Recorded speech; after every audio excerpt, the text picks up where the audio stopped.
Guys, gusto lang pakita yung tura ng buhok ko ngayon. Ito na ngayon siya. Na manipis na, tapos nagpapatsi-patsi na po siya ngayon.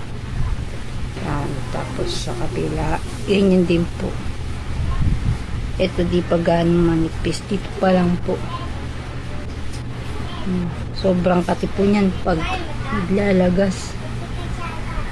Kayo po ba naka-experience na ganyan?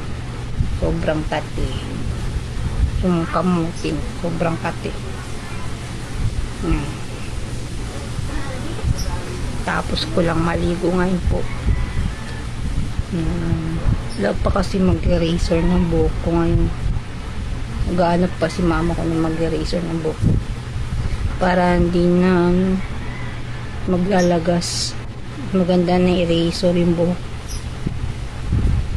Tapos nila alamig pa yung anit. Grabe. Minsan